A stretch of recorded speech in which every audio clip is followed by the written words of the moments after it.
I will now introduce to you the speakers, but before I do that, in the spirit of this sacred month, in the spirit of our collaboration as people of faith, all united under the compassionate guidance of the one God, I'd like to impose upon Sheikha Tahira Ahmed, who, as you will learn when I say a few things about her biography, is one of the world's greatest Quran reciters. And I say that not just based on my own personal opinion, but there were judges at a worldwide contest in Indonesia a few years ago who sort of made that judgment themselves. So I'm glad they saw eye to eye with me on that issue. So I'm going to ask if Sheikh Tahira would come up and recite for us Surah Al-Fatiha, the opening surah of the Quran. Having all of us, I'm going to recite the opening chapter of the Quran. Muslims recite this chapter probably about 15 to 17 times a day. It is an opening. It is asking God to create an opening in their lives, to relieve their burdens, to guide them to the straight path. أعوذ بالله من الشيطان الرجيم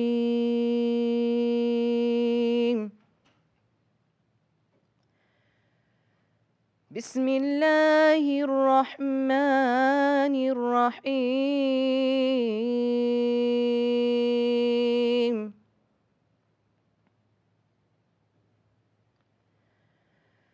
الحمد لله رب العالمين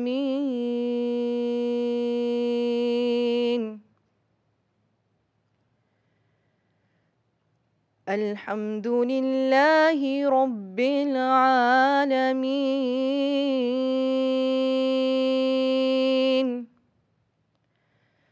الرحمن الرحيم مالك يوم الدين إياك نعبد وإياك نستعين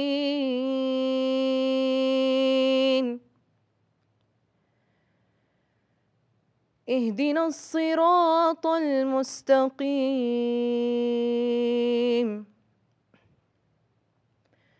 صراط الذين أنعمت عليهم غير المغضوب عليهم ولا الضالين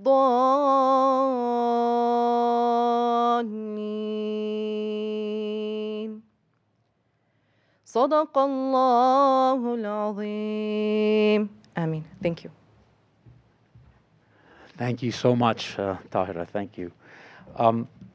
So I'll just be brief with the introductions, since you have handouts, and if you don't have a handout on your table with fuller bios of our speakers, but I'll introduce them in alphabetical order. And how felicitous it is that I get to start with Tahira, who serves as Director of Interfaith Engagement, Associate University Chaplain, and Associate Chair of the Women's Residential College at Northwestern University. She also teaches on the faculty of Garrett Theological Seminary in Chicago.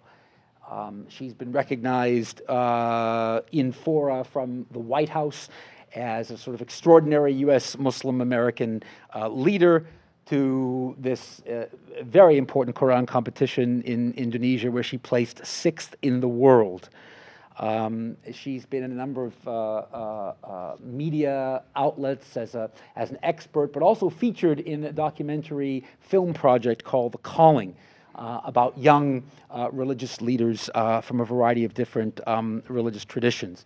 She's a trustee of the Council for a Parliament of the World's Religions, of the Muslim Community Center in Chicago, which is one of the oldest Islamic centers in Chicago. She has a number of degrees and academic qualifications to her name, being a graduate of Hartford Seminary's pioneering program in Islamic chaplaincy, having completed Islamic studies in programs sponsored by Al-Azhar University, one of the oldest universities in the world, in Cairo, as well as holding traditional ijazat or certifications or permissions from prominent scholars and especially Quran reciters. And we've been treated to her beautiful tajweed just moments ago. Next, I'd like to introduce Gerald Hankerson. Gerald, just raise your hand. There's Gerald. Gerald leads outreach, civic engagement, and youth development efforts at CARE Chicago. That's the Council on American Islamic Relations in Chicago. CARE is really one of the premier civil rights advocacy organizations in the country, which focuses largely but not exclusively on the civil rights of Muslims. As you know, when you're fighting for the civil rights of any particularly minoritized or marginalized group, you're fighting for the civil rights of us all. And CARE couldn't do what it does without the longstanding and superb service of Gerald. He's exercised a number of leadership roles, as you can tell from his bio, from the time he was President's Scholar and Pipeline to Justice Fellow at UIC to leadership in the world of competitive debating. So, Mary Jo, maybe you don't want to debate with Gerald this evening. His story is also featured in a book by Pearl Gaskins entitled "I Believe in..." Christian, Jewish, and Muslim young people speak about their faith. I think he's still young. He'll always be young to me, but I guess he was younger in 2004 than he is now. That's just the way it goes. And he's also been instrumental in a very important public awareness campaign called My Jihad, of which his story is a part. He's also traveled as an ambassador for the U.S. State Department to Egypt and Morocco and has extensive international experience. Shamar Hemphill, to my far right. In 2007, he was recruited by Michelle Obama to be a fellow in the Public Allies Leadership Program that she initiated here in Chicago. And after graduating from that program, he began as a youth coordinator for the Inner City Muslim Action Network, or IMAN. If you don't know about the work of IMAN, you need to go to imancentral.org and see the amazing kind of work they do for social justice here in Chicago, especially on the South Side. But there's a chapter of IMAN now in Atlanta, and IMAN resources so many different community transformation and social justice organizations around the country. He's now senior organizer and director at IMAN, where he designs and leads IMAN's campaigns, and he does important policy leadership work both nationally and locally. But perhaps my favorite thing about Shamar, in addition to his being just a phenomenal human being, is that he teaches here at CTU as adjunct clinical instructor of community organizing. And if you've never taken a class with Shamar in community organizing, I highly recommend it. It's coming again this fall, inshallah. Nadia Ismail. Nadia's right here. Nadia received her undergraduate degree in biological sciences at the University of Chicago and her master's in public health from the University of Illinois. She served as a food and nutrition policy research intern for the chronic disease department of the Chicago Department of Health, and she is now a public health policy and management consultant. Ever since her days at Al-Aqsa School in Bridgeview, which is one of the premier kind of secondary. Aqsa is K through, is it first grade through 12 or? No, it's K through 12. K through 12. First in the state, first Islamic school in the state, and first all-girls Islamic school in the country. Wow, yeah, excellent curriculum, amazing teachers, and amazing alumni, and Nadia is certainly one of them. And ever since those days, she's had a passion for faith-based leadership, service, and interfaith work. And most recently, in this regard, she was part of Sister Mary Jo's project, Truly Sisters, Catholic Muslim Women's Dialogue Project, which Mary Jo may have something to say about as part of the conversation we're going to be treated to. Azam Nizamuddin. There's Azam. Raise your hand, Azam. Sorry, that's okay. Azam has been a distinguished leader in the greater Chicago and U.S. Muslim community for over 2 decades. Yeah, he is getting up there. You can tell by the gray in his beard. I know. I got some in mine too, but in my sorry excuse for a beard, I do have some gray. He's an attorney, scholar, an author, activist, and interfaith leader. He's made extraordinary contributions to the task of institution building in the Muslim community, but also enhancing mutual understanding between people of many different faith communities, and also in the work of fighting for to enhance the quality of our civic life and not allow structures of bigotry and prejudice, and in particular Islamophobia, to erode that fabric. He's a founding member of the Muslim Bar Association of Chicago. He's editor-in-chief of the Journal of the DuPage County Bar Association.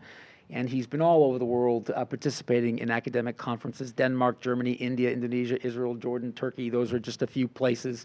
And he gets calls from NPR, the Wall Street Journal, Chicago Tribune, the Daily Herald. They don't want to talk to people like me. They want to talk to people like him, and you'll see why. Amira Sackett, who's to my immediate right here. Amira has performed and had her choreography featured locally, nationally, and internationally. She was honored as one of the first female hip-hop artists to receive the Jerome Travel Study Grant in 2008. She curated an international festival for women in hip-hop, B-Girl B, in 2009-2010. And perhaps most recently, I'm not sure if I got the timeline exactly right, she created the group We Are Muslim, Don't Panic, WMDP, with the dancers Iman and Khadija, in order to promote understanding and respect of female Muslim styles of dress, especially the hijab, and especially among non-Muslim audiences. She's traveled around the world, Dhaka, Bangladesh, part of Next Level, a hip-hop cultural exchange program sponsored by the U.S. State Department, the University of North Carolina. She's worked with some very famous hip-hop artists, The Reminders, DJ Manawax, and dancers like Mary Ma, a.k.a. B-Girl Mama, et cetera, et cetera. And last but not least, our moderator for this evening, Sister Mary Jo Kurtzinger, who is a Catholic sister of the Congregation of St. Joseph.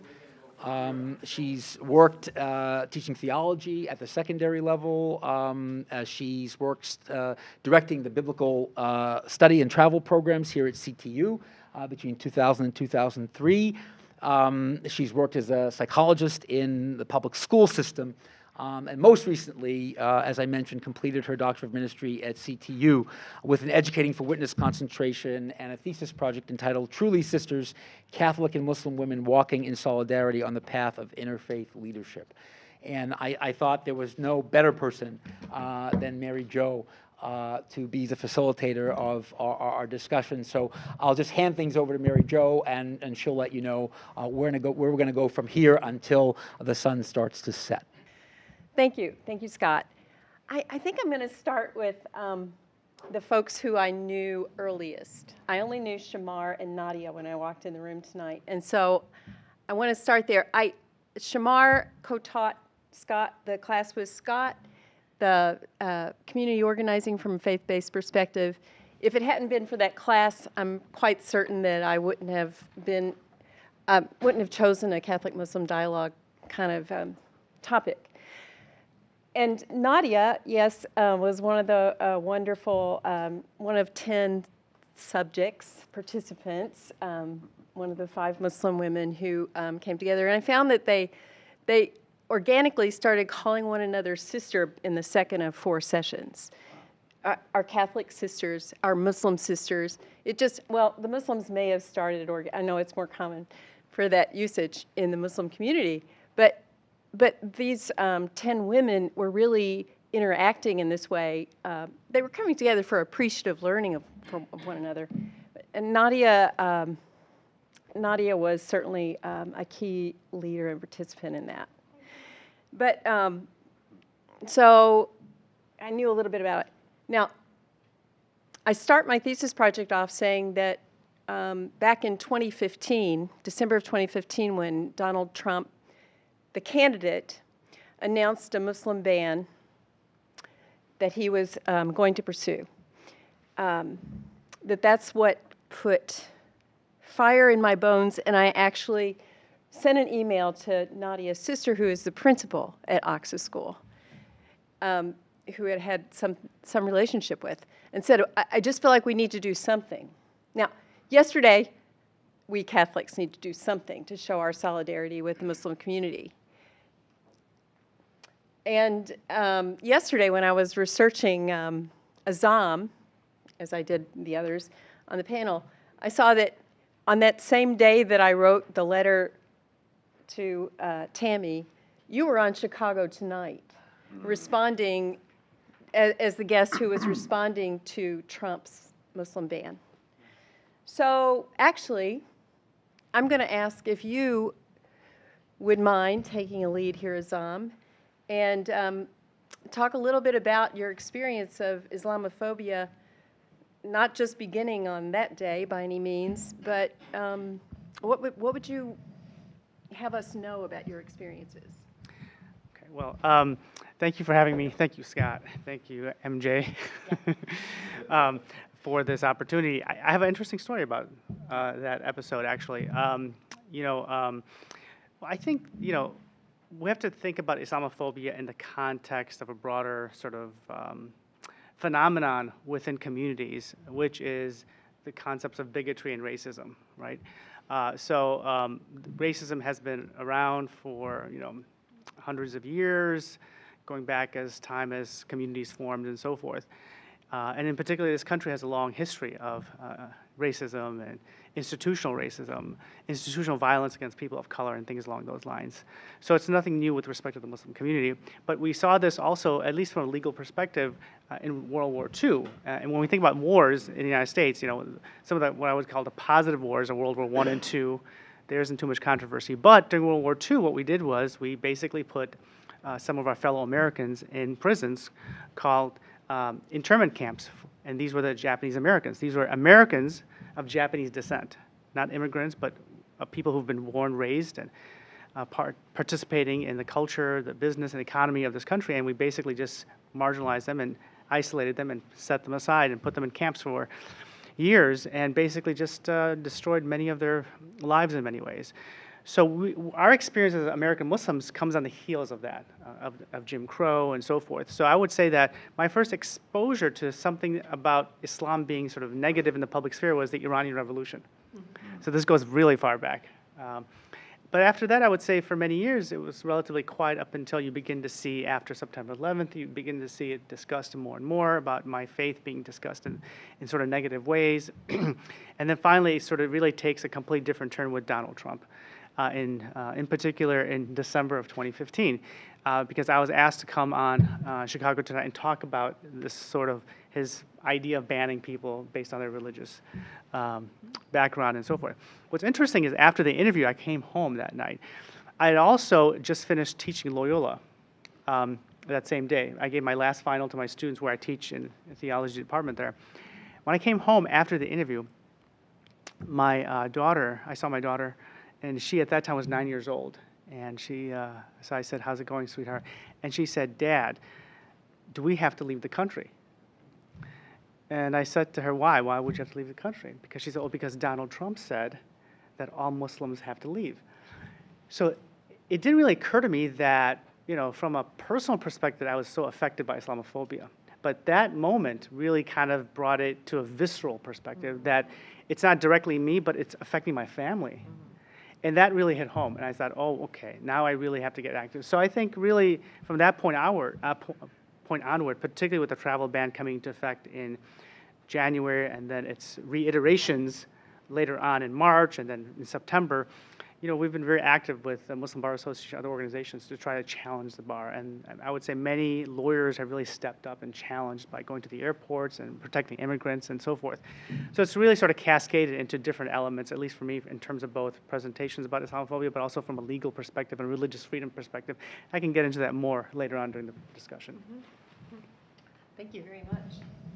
So, Nadia, I know that Azam's story rings a bell because you told some stories in the sessions that we had with the other women. And I did go on your Facebook page today and saw that one of your most recent posts was about an arrest that's just been made for the ones who bombed the Minnesota mosque back in August. You had posted that along with a photograph in the Trib article that showed that the Muslims were having to pray outside after the structure was bombed. So take that any way you want. So there have been many attacks on mosques, to the extent that I didn't fully recall what you were talking about until you went through the entire sentence. Okay. Including my local mosque, somebody did shoot at it. But I do also have personal stories about my family that Azam reminded me of, and that you also brought up. So I do think that my personal experience with Islamophobia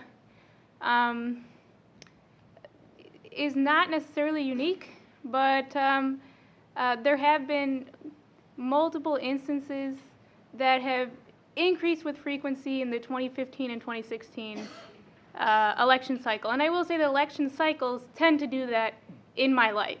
And Gerald can vouch for, and Pew Research has shown that it's not just my life, but Muslims, and I'm sure other groups, face assaults and attacks more often in election years.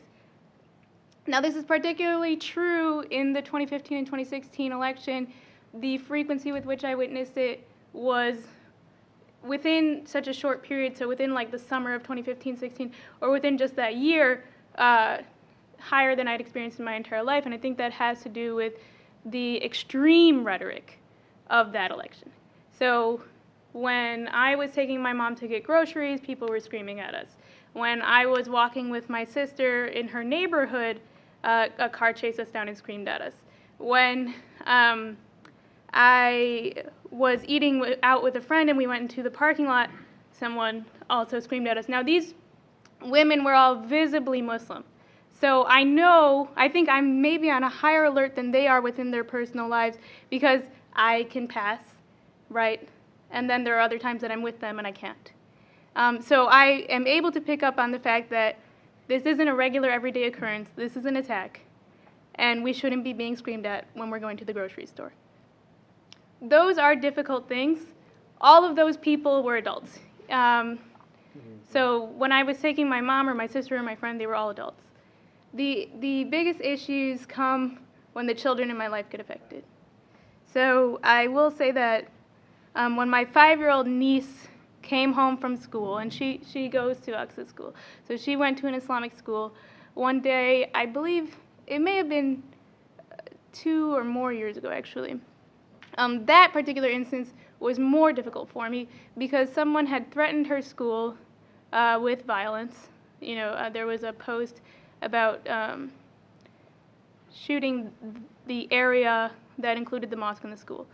And she was 5 years old. And she knew that her school was on lockdown, and she came home sobbing and telling me that she didn't want to go back to school. And I think that was a moment in which my heart was broken.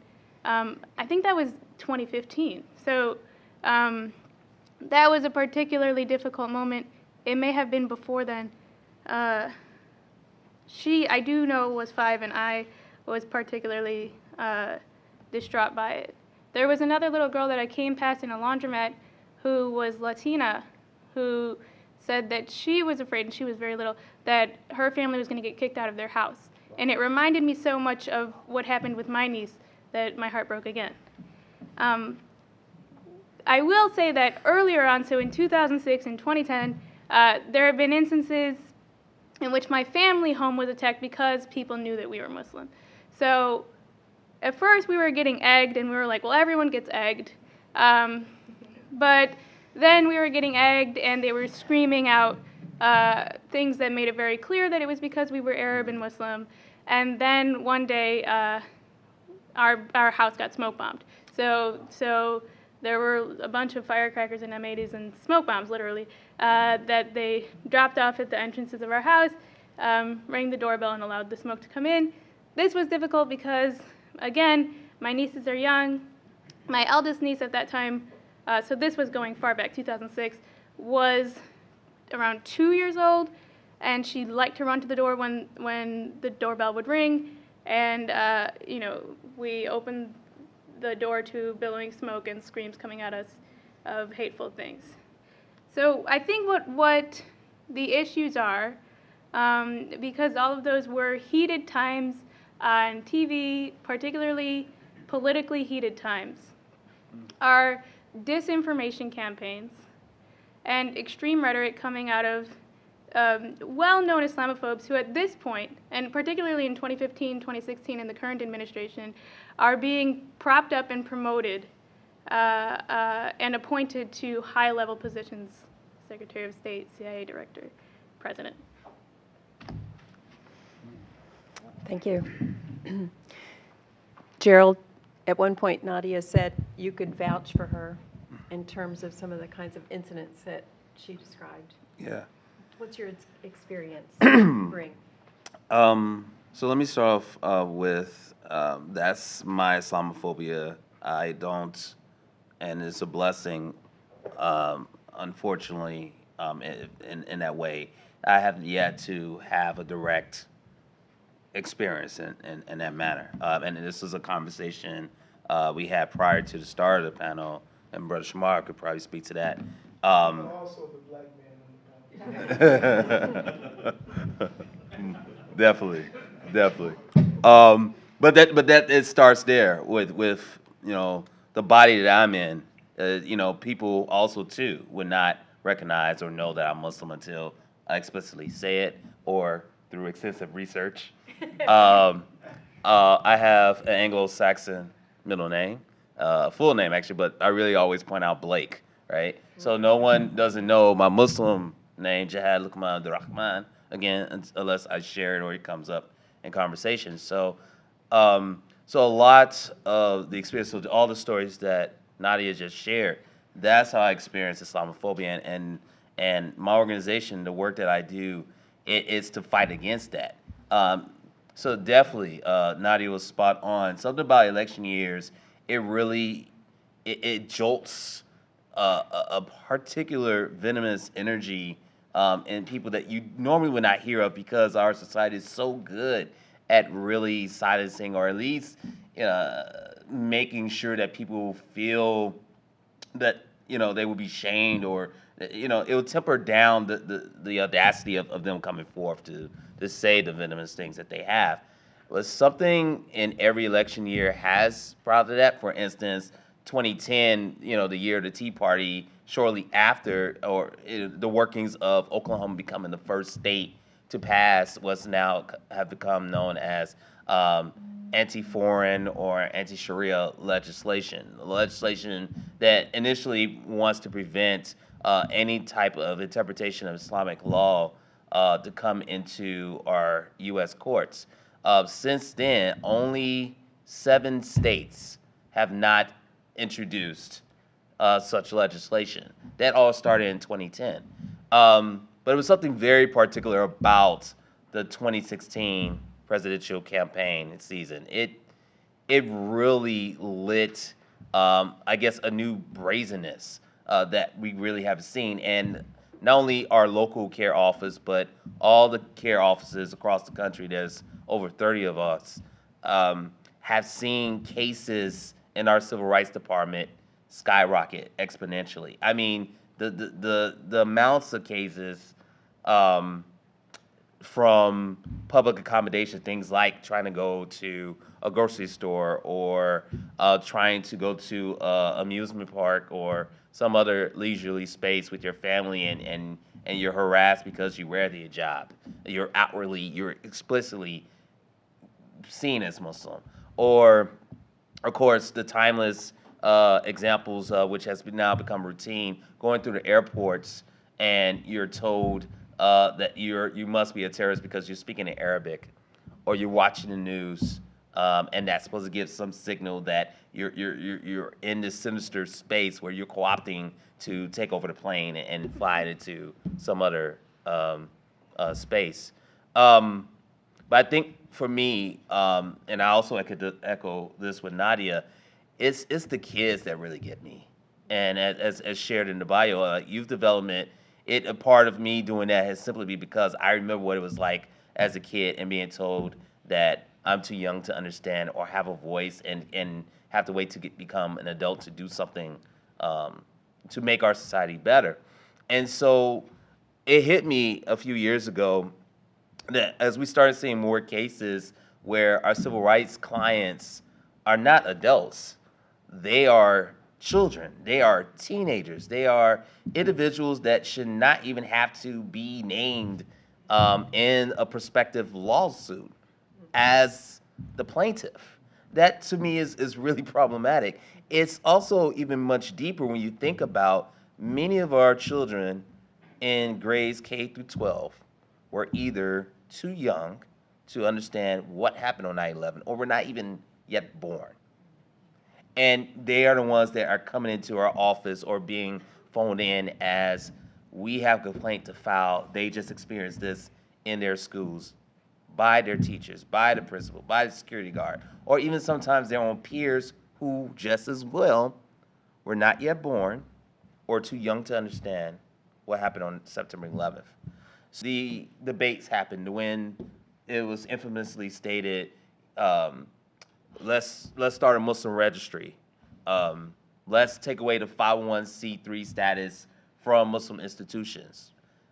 That was the first time, if I had to identify explicit Islamophobia, that's the first time I ever actually felt it. And mind you, I was at UIC on 9/11, and everyone kept staring at the Sears Tower. So the fear was real, but ever since then, I didn't feel that, except through stories, until I watched that debate. Because in those particular instances where not only Trump, and people continue to name Trump, other individuals, other candidates that were running for president at that time on the GOP ticket also proclaimed certain things. But they made it real. And knowing, again, the history of legislative efforts from Congress, as well as the White House, but as well as other government agencies, not only on the federal level, but state, they have really done their work, and they've really made it well. To the point where when they were saying something like the Muslim registry, that felt real to me. That felt like that would not be fantasy. And sure enough, as Brother Azam pointed out, January 2017, the first so-called Muslim travel ban kicks in, and then when they didn't get their way, they attempted for a second time, and then were blasted for that, and then like, aha, we'll add Venezuela, we'll add North Korea, we'll add Chad, which does have a significant Muslim population. And oh, there you go, that's the silver lining, and it's still pretty much in effect now until we hear from the Supreme Court in several weeks their decision whether that will be still the law of the land. So I think pressing, and if there's some optimism in this, is amid that anxiety, that uncertainty, there were also people who finally got it, or at least had to look within their own selves. It's like, okay, we're part of the problem. And there was so much support. I know I definitely experienced it both personally and professionally. And I think that there is a turning tide for that. But it's just obviously so much more to go, and there's still things to be tested. But I think there's a way out of it. Yeah. Thank you. That systemic level is, yeah, thanks for bringing in the piece about hope, because there's not much room for it when you start to look at the systemic injustices that have crept in. So I think we need a dance break at about halftime. Now, I did not ask Amira this at all, but do you think you could just show some of those shoulder moves I saw on those videos? Shoulder moves. Yeah, I just don't know how people do that with their shoulders, much less do it well. So yeah, so I do breaking, and I also do the style popping, two of the original styles of hip hop dance. And so with popping, one style I do is called tutting, which is based off Egyptian hieroglyphics. So I'll demonstrate a little. I have been fasting all day, so I don't have a lot of energy. So it's going to be a little lackluster right now. But like with tutting, you just are doing different things with angles, right? And the actual popping is by you There was something that really popped there. Did you hear it? I wasn't going to say anything. Keep going. I don't have any music. Somebody beatbox. Like, how do I get it? Well, I mean, you know, Here's some music. We'll do just, it. We'll do a workshop. Yeah, we really need to. So just search for We're Muslim, Don't We're Panic. Muslim, don't panic. And Yeah. you can see the whole performance with Amira and her two colleagues. Yes. So you travel a lot doing this, and you encounter some trouble when you move around the country. Yes, absolutely. So I started doing this work in 2011, and since then have traveled to a lot of small towns and done like tours in really small towns. So we did a tour of the Midwest, and we were in Fergus Falls, Minnesota, which had a Somali coffee shop burned down to the ground, right? Stuff like that. And so we went into schools, and you have this small town with a significant Muslim population in it. And so a lot of the experiences that I've had have been from speaking with young people in a lot of these small towns and just what they're dealing with on a daily basis. Myself, wearing hijab and stuff like that, there's a lot of microaggressions. I got egged once, totally. Microaggressions? Yeah, I would call it microaggressions. Like, we got spit at walking down the street, or people just be like, what's on your head? Like, because I work, you know, in the public sphere, and so just like really rude comments, and being asked on a train about this guy who was like not really all there. I think he was on drugs and stuff, but I'm on the train just sitting at 10 a.m. and he's like, "Are you Muslim?" And I was like, "Oh my God." And the whole train just looks at me, and like, you know, you see a couple of people like, "I got your back, girl," you know, and I'm like, okay. Yeah. But because it is Chicago and I have my own back too. But all those push-ups, you know what I'm saying? But, you know, and then he started telling me that Sharia law was going to take over the United States in the next 400 years, which my response was, you need to just chill out, dude. Like, and then everyone on the train laughed. But, you know, like I had to kind of, like, I was like, what is going on? But it's fearful in that moment when you're alone and someone comes at you with this really crazy energy, because you're like, how do I diffuse this situation? You know, how do I, like, you know, work around this? So there's always just that sense of fear. And unfortunately, sometimes too, you have the feeling like that people are staring at you and you're like, oh, they're probably hating on me right now. And then it'll always be weird because then someone's like, oh, I really love your outfit. And I'm like, oh, I'm so sorry. Like, in my head, I was like ready, like, come on, bring it, you know, and then it's a really nice person, you know what I'm saying? So that's the messed up part about it, is that, like, sometimes, like, all those little things that happen add up to where you're putting a barrier up or a wall when you're walking around. So I created a piece called Love Embraces All, based off of Rumi poetry, actually. And but that solo deals with building barriers, how we build walls around ourselves and how other people build walls around us, and how we have to always choose love in the end, and we always have to keep with that open mind. And so a lot of my work deals with that. A lot of my work, it's about seeing the image of a Muslim woman who wears hijab in a different light, from my perspective, in a way that's like powerful. So the unexpectedness of that I could take you in a dance battle, you know, that's what is kind of like the part of my work that's kind of exciting. And then in doing that, I have a lot of Q&A discussions with audiences around the country, and that's where a lot of really magical things happen, because people at that point, once I talk to them, feel very open, so that they can ask me anything. And I've been asked some really tough questions and had some scary moments with some of the questions, you know, like, so why do you Muslims say Allahu Akbar before you kill someone? Like, it's a regular occurrence, you know, stuff like that. Or what about the verse in the Quran that says you're supposed to kill infidels? Does that mean you guys have to kill Christians? Really, you know, people get really comfortable with me, which is cool. But then when I hear those questions, I'm like, this is what's going on? So I have a very, very, experience where I'm face to face with this in a lot of towns where other people don't go, where other Muslims don't go. I'm there. And there'll be one, in Oregon, Southern Oregon, there was one sweet Muslim girl in the audience, and we were talking about all these issues, and I just kept looking at her, and she just kept smiling and shaking her head, and then she invited everyone to this Juma potluck that this small little mosque had, you know, which was in someone's house, and she invited the entire audience there, you know. So just amazing resilience all over the country, and also within those communities, amazing partners with the Muslims there. I have to say that too.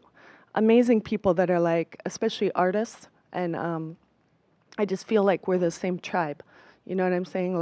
All over the country, I found these little pockets of tribes, you know, where people are not down with it, and they're the same people that aren't down with you know, racial profiling and all of those things in there. It's just all about let's get to the next level, can we please? You know, and so that's the thing that makes me hopeful, is that I see that everywhere I go too. So I see some of the ignorance surrounding Islam, just knowledge-wise, and so that's my effort, is try to dispel that, try to find the things that we are, that we can agree on, and that this religion is not foreign. It's not a foreign religion. It's actually very, very close to Christianity and to Judaism. It's not something that's so out there. And I think that's the thing that shocks me, is that people really do have crazy ideas about us. And that is always whoa. But I think the best part is reaching some of these students in Vermont. I'll just share one more story. In Vermont, I was doing my presentation, and I do a lecture first, and I talk about misconceptions within Islam. I talk about why Muslim women wear hijab, and talk about it from that perspective. And then I talk about hip hop and how I grew up loving hip hop and how my dance, you know, career went and stuff like that. And then I do a little performance and then do a Q&A, and a girl stood up. And this is Brattleboro, Vermont, very small town. But this school had students from around the country and around the world that went there. This girl stood up and raised her hand, and she was choking, from tears. And she goes, "My name is Jade, I'm from China, and I'm Muslim." And she was like, "Thank you for being here." And Jade, she said, "I have a lot of problems here, and I've grown distant from my faith because of the way that people," and this is a high schooler, okay, so 15, 16 years old, but because of the way that Islam is perceived here, she started doubting her own faith. She started doubting her own faith. And when she heard me talking about the beautiful things of Islam, the beautiful things, her heart grew with that pride. You know what I mean? She was like, yes, that is my religion. After being surrounded by people, she told me specifically that she was in a class, they were discussing Afghanistan, and she was not given the ability to speak. And so they were just kind of ripping Muslims to shreds and not understanding the cultural nuances and the political situation, you know, but it was kind of these people, and she took that to heart, they're talking about me, and yet she was not given the opportunity to talk as a Muslim. And so she said how, that took away her power, you know? And so I was like, girl, you gotta take it back. And so I think that's, the best thing about that situation. Another girl her father was Muslim, her mother was Christian.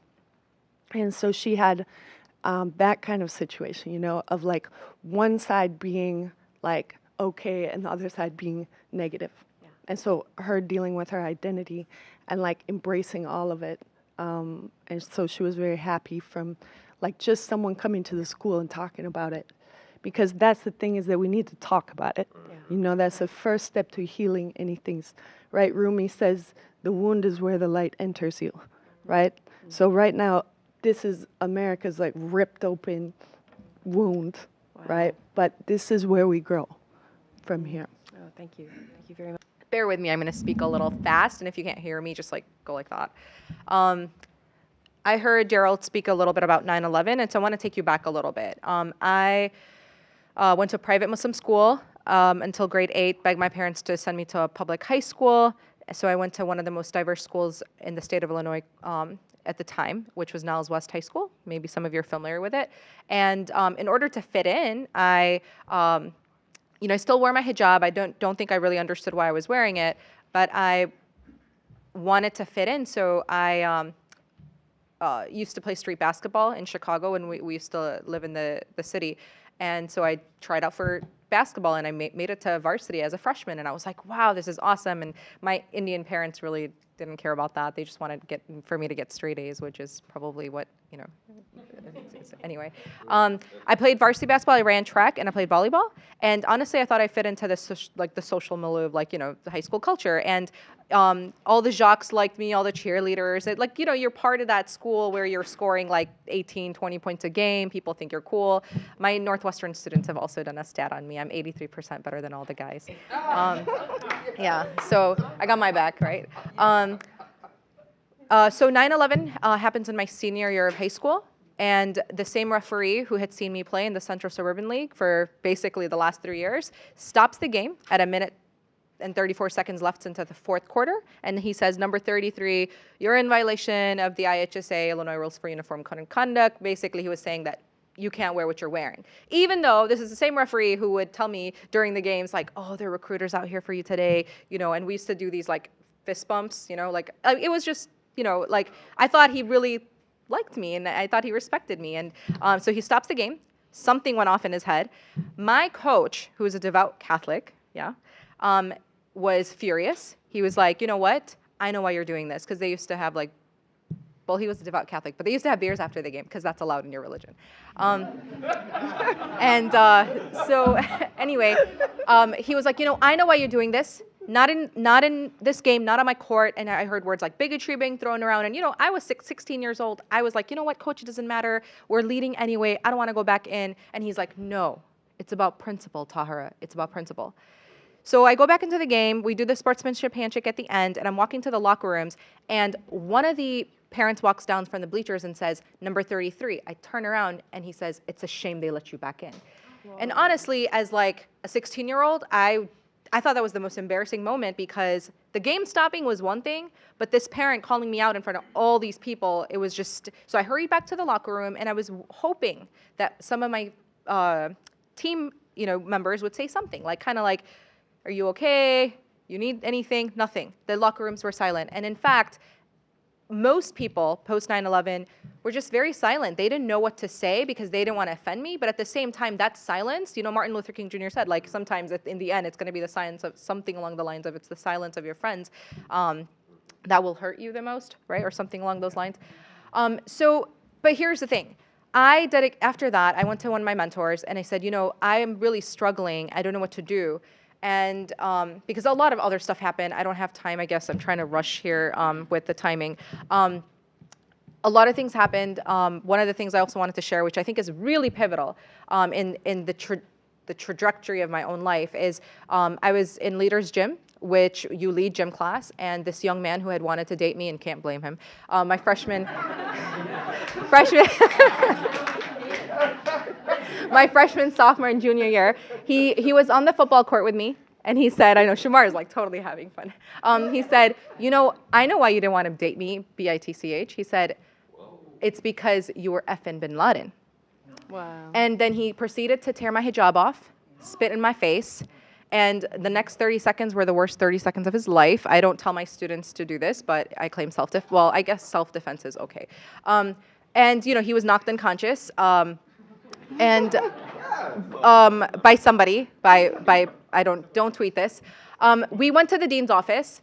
The dean told us that because his father was a big attorney, And his father came in huffing and puffing saying, you Muslims, you're all violent, this is what you do. And I tried to say, like, no, your son physically assaulted me. He physically assaulted me. He tore my hijab off, which is like, literally ask a Muslim woman like what it feels like if her hijab is taken from her. And, you know, spat on my face and then verbally assaulted me, pushed me around, and then I responded. But the school wanted to handle it in a different way. We went to counseling together. And I found out in session number 10 that his father had left his mother for an Arab woman. And so he wanted to get even. And I was like, I'm not Arab, but it doesn't matter, you know? But I learned a lot from that experience. I learned that sometimes people react in a way, and it doesn't excuse it, but it's resentment, right? Or whatever it is that's going on in their minds. So one of my teachers told me, you know what, you need to be more like MJ. And I was like, I already got Hafs. He's like, no, I mean like not Michael Jordan, Prophet Moses and Prophet Jonah. Because Prophet Moses, when he's put to the test, he's told you have to go back to this pompous Pharaoh. And in the Quran it says, فَقُولَ لَهُ قَوْلًا لَيِّنًا. Like go back to him and talk to him in a matter that is malleable. He can understand you. And Prophet Jonah, the same thing. He's cast into the whale. He has to go back to his people. So this idea of going back to people. And you know what? I realized that you do all that work, and I made a lot of, you know, friends, and there was a lot of partnerships, and there was a lot of silver linings. And then I was on a plane. I would travel quite often, and this is an international story. If you look up Islamophobia and Muslims, this will come up, so I want to just end with that. Basically, I spent like the last 15 years of my life doing a lot of community work. And I started to believe that, you know what? There are a lot of good people out there, which I still believe. But this experience right before the election, it was like the storm, you know, like the silence before the storm. I was on a United Airlines flight. The flight attendant refused to give me an unopened can of diet soda. So I asked her, I actually got quiet at first. Then she gave the man sitting next to me an unopened beverage can. And so I asked, why are you refusing to give me one? And she said, we are unauthorized to give passengers unopened beverage cans because they may use it as a weapon on the plane. And at that point I said, well, clearly you're discriminating because you gave this gentleman sitting next to me an unopened beverage can. She realized that, she picked it up, opened it for him, and as she was putting it back down, she said, it's because you would use it as a weapon. And at that point, I was like, okay, you just crossed the line. I asked the folks around me, did anyone hear what you just said to me? Some people were nodding their heads. I wasn't sure if they were like, lady, shut up, it's a can of soda, or if they were like, oh, I feel bad for you. A man sitting 2 seats across from me at that point said, you Muslim, shut the F up. And of course, I was like, oh my gosh, like, what's going on? So I leaned over and he said, you know you would use it as a weapon, so shut the F up. And at that point, I got really, really quiet. I didn't know what to do. I had to use the toilet. I couldn't even do that because I was like, oh my gosh, I don't want to be the Muslim on the plane who's causing problems, so to speak. When we landed, I approached the flight attendant, talked to the pilot. Long story short, they helped me write a report. I didn't think anything was going to happen to it. But then my tweet, I tweeted about it, and the Facebook post went international.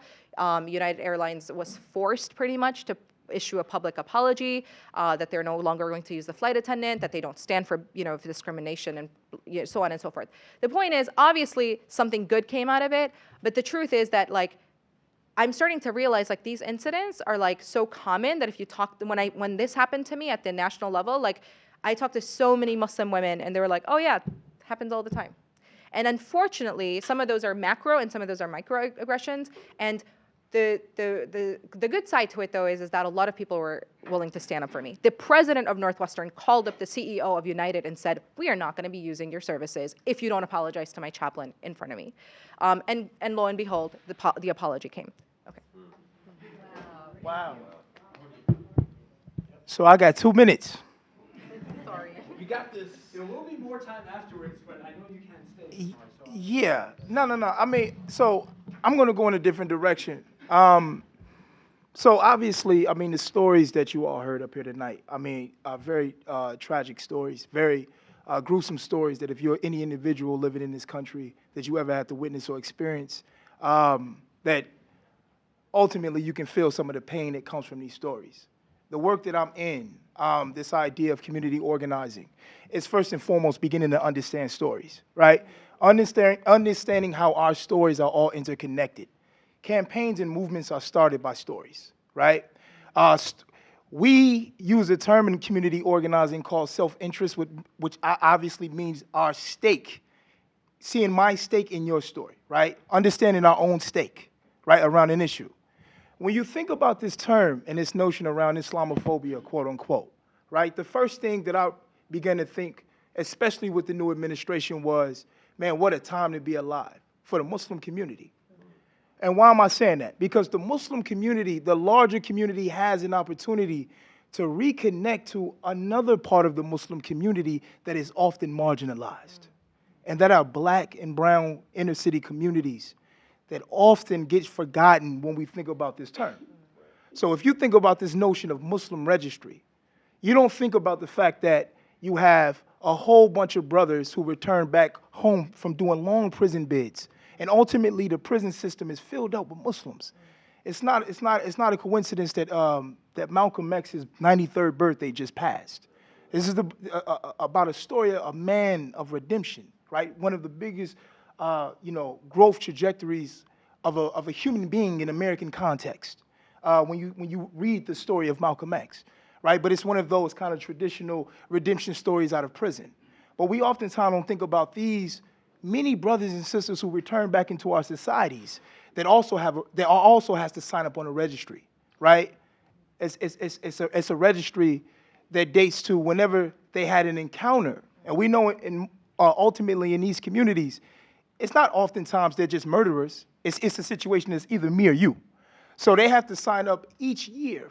And again, these are men that go on and try to, do well in their lives, get jobs, get homes. They want to be assets in communities, not liabilities. But yet they have to be subjected to a registry list every year, either for 10 years or a whole lifetime. And if they miss that registry list, then they return back to prison for, as a Class 3 felony, a mandatory of 3 years, what they call dead time. I served my time, I'm home on parole, and these are the barriers that I'm dealing with. Or often we don't think about the Muslims that are sitting in Cook County waiting pretrial and been sitting in for 4 or 5 years in Cook County jail, and they're not even convicted. Right? So we oftentimes think about the Muslim community very segmented. So when we think about this terminology, Islamophobia, we oftentimes begin to create confusion even amongst internally the same community that we're trying to plead for. And for me, when I saw this, it was more like, what an opportunity to organize. What an opportunity to be able to both centralize an issue and begin to allow it to be seen as interconnected. And we can't oftentimes forget that, right? I mean, like when we think about solving problems, we think about having empathy for one another. We want to speak up. We want to speak out. But ultimately, there's a lot of other avenues that we sometimes overlook. So for me, it was like, this is an opportunity. It's a great opportunity. Because often, for somebody like me and people who come behind me, who come from the same neighborhoods, who become Muslim, they're often thinking about this notion of dignity. Our mothers are saying, man, this is a good thing. He's trying to practice something. He's trying to be disciplined, right? Because all of the other forces of criminalization, food insecurities, right? We think about housing and education. All of these things become a barrier to success in life. And yet, for people who look like me, see Islam through a different prism. And we can't often, and so when you hear these stories, I want you all to be able to walk away and begin to see the connection to your own stories. To see how this is not the Truman Show. This is the human show. And so I'm going to end with those sentiments because I know standing between Muslims when it's time to break fast is a dangerous thing. And we got to call the adhan and get it done. And my colleague is like, hurry up. So, thank you.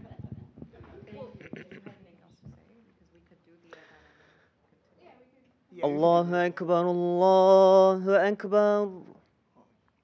Allahu Akbar, Allahu Akbar. أشهد أن لا إله إلا الله أشهد أن لا إله إلا الله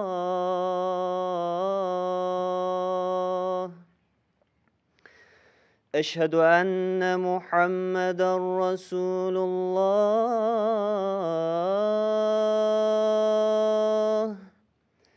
أشهد أن محمد رسول الله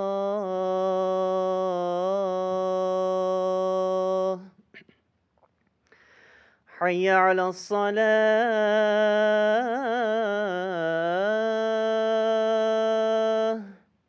حي على الصلاة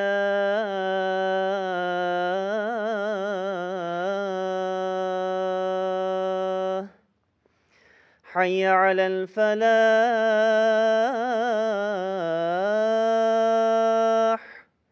حي على الفلاح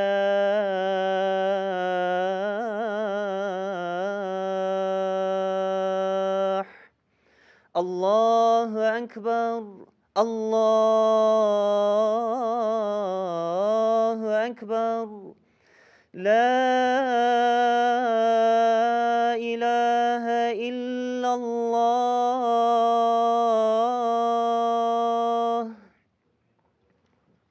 I just didn't want you all to kind of hear the dim and grim stories, right? And think that, first of all, I mean, these are champions of justice that's sitting up here, right? So these aren't individuals who are just looking for pity, right? These are people who are fighting injustices in many different ways. But I often just wanted to concretize what's being said for folks. And again, the course that Scott and I talk about when we thought about this. I mean, we actually Iman, we hold our annual community organizing training in this space, in this very same room, right? And we partnered with CTU for the past 7 years, I believe. So this was 7 years in the making of actually being able to say, let's go deeper with actually giving people from this institution the means and the skill sets to understand that they can actually get in the game. Like, they don't have to be sideline spectators, right? For the new and improved model citizen that is being targeted, right? And we have to now feel sorry for them. The Muslims understand, I mean, we have a long history in this country. We understand that we have to organize like every other religious tradition, unlike the Catholic tradition, right? That had to stake its claim. One of the beautiful things about the Catholic tradition is you meet individuals who struggle with a rich history, right? Who are trying to bring themselves into a tradition. Well, it's the same thing with Islam. We're struggling to bring our rich, our own personal stories in a rich tradition that's 2,000 years old. And so when we think about Islam, we sometimes think about this new phenomena. And we think about Islam looks like Sister Tahira or Amira, or it looks like Azim, or we forget that, Islam is like a fruit bowl in America. And Islam is you can touch it, you can see it, you can feel it. We're not orange, we're not green, we're not purple, right? We're human beings. And this notion that, from the bios that you heard and the stories that you heard, we are a community that has been resilient in this country for a long time. But I also want to say that the resiliency of Islam in this country are often in the communities that we sometimes are afraid to traverse, right? These are the when we think about Chicago and we think about the subset of violence in 15 communities, there's only 15 communities in Chicago that's actually causing some of the strife that what we hear, but it's really not even at high volumes. It's like they just like to highlight it as a political point. But this idea and this notion that, man, there are Muslims there that are really doing some really good anti-violence work. I didn't want to toot my own horn, but we're doing some good anti-violence work.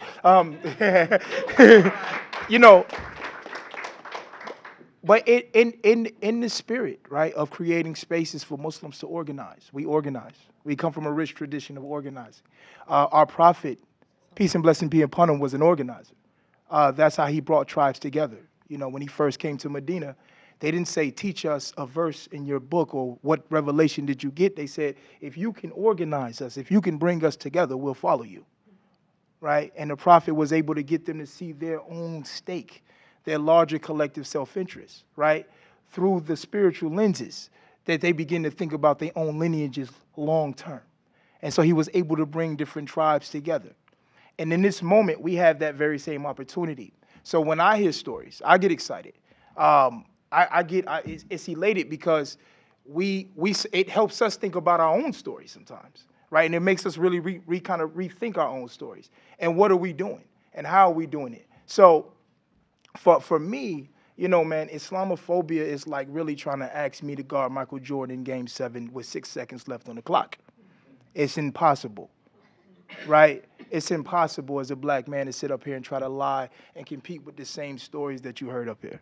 It's impossible to do that because for me, every room that I walk in, we all know that before you even see Islam, you see a black man who's dark-skinned, right? And automatically you think that he is this gangbanger or all the different stereotypes. Although I wanted to be a rapper too, though. I did. I wanted to be a rapper, and then I wanted to be a superhero at night. Aww. Where you are. Yeah. Just the rapping thing didn't work out. The rapping thing didn't work out. Right? But you know, it's make the movie, right? Okay. Yeah, exactly. Me in the mirror. That's the movie right here. Yeah, but just in closing, man, CTU, I mean, you all, I mean, this is family, this is home for me.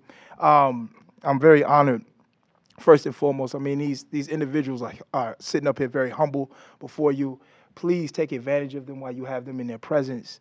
Understand this. Hopefully tonight you're able to really walk away with not just understanding what Islamophobia is through this lecture series, but really, begin to really move into the center where you know that you have skill sets and you have abilities. Now that you heard stories, now you can put stories with an issue. And it's not just a 5-second soundbite. One of the things at Iman, I mean, we work with an entity called the United Congress of Community and Religious Organization. The way that we organize is we push policies on behalf of each other. I mean, it trips people out that you'll have, a room full of black folks pushing on the issue of immigration, temporary driver's license to the Black Caucus down in State Spring, in our state capital.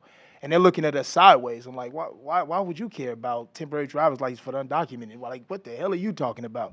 But it's like we do that type of relationship building and that work to be able to push each other's issues because that's how we have to work in today's society because everything becomes so politicized.